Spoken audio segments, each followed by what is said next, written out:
bilang sa daliri. Ngayong buwan na ito, mula January hanggang February, sunod-sunod ang pagpukay. Makirali po tayo. Na lumalaban. Makirali po tayo dito sa UN Avenue. Pero ito ay pinabansunan ng mga terorista. Kaya kasama sila sa recovery. Kasama sila sa pagkakasurinder. Sabi ng isang kasama namin, makirali po tayo. Davao, isang regional leader ng Kamalakaya, Pilipinas. Babali, 1,000 pa lang kami. Nabibukuti ng PNP ng pulis, ng army. Kaya hindi kami magsusurinder bilang Kamalakaya, Pilipinas. Makibaka po tayo mga kaibigan.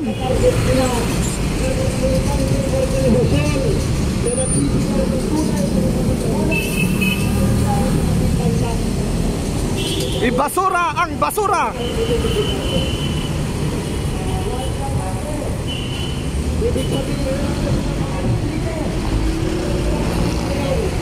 Tumae sa baul.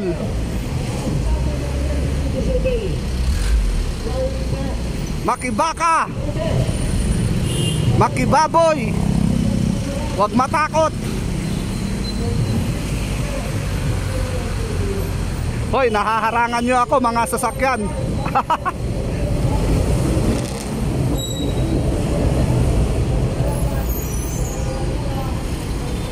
Makibaka.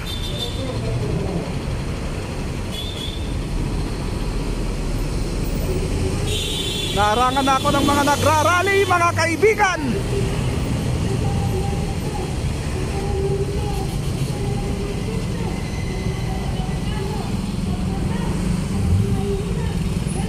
Patay sa mga lamok.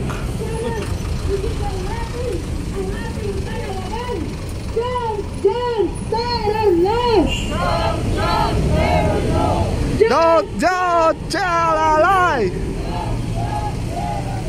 At sa ngayon naman po mga kasama, kasalukuyan pong may rally dito ngayon. Sana hindi tayo ang reporter dito. Kabataan mula sa tagapagsalita ng Nara Youth, tinatawagan po natin. Focus natin, no? Ayan, tinatawagan natin. Magsasalita din po ako mamaya dyan. Chorero! John Chorero! Isang taas na mga pagpupugay sa lahat ng mga kasama.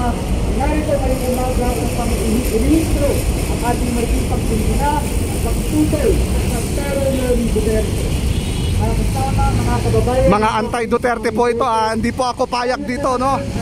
Labanan po natin sila. sa Maynila, isang ministro ang ating pagpupuna at pagputol sa terror nyo sa pangalawang araw. Ibasura ang anti-terror law. Hindi po ako papayag sa komunidad ng mga magsasaka.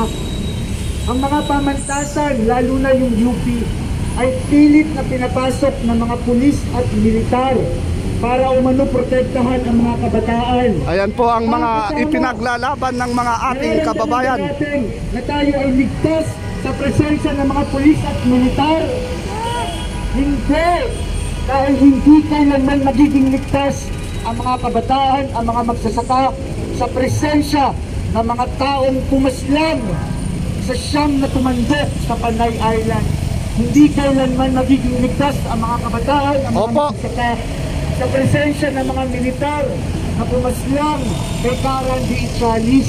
Opo. Hindi kailanman magiging ligtas ang mga kabataan at mga magsasaka sa presensya ng mga militar, mga berdugong teroristang nagpapakulong isang nagpapakulong sa mga aktivista, isang nagpapakulong sa interes ng mga panaman may lupa at paghaharing uri.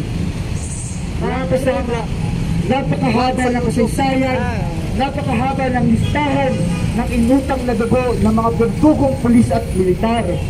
At malinaw para sa atin na hindi tayo kailanman magigingpas sa kanilang presensya dahil sila mismo ang umapas lang sa mga mamamayan ng Pilipinas. Itong sila Duterte at tinanong po tayo kung ito ay para saan.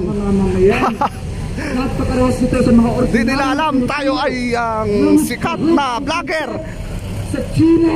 Ayun po ang nagtanong sa akin, yung nakaputi. Kumakampan ng ating mga lupain, ng ating mga isla. Oh, Ang tawag sa kanila. makinig po kayo mga kaibigan. Mga Tigreng Papel. Junk Terror Law, ayuda sa mahirap. Junk Terror Law, stop killing farmers. Yehey, PNP, AFP. Chile, na nambutuli sa ating mga mangingisda. Mga nambubuli Sa ating mga sa mga langgam, sa West Philippine Sea. itigil po natin. Sana nung nakaraan lamang na kauntaan natin, Oo, kung saan yung magsasaka sa Nueva Ecija, Bulacan, ay brutal na pinaslan. Pinas lang. Pinaslan at nilagay pa sa isang brand na sementado. Oo, Kung naman, yung mga ganong klaseng tao, sila ang tunay na terorista.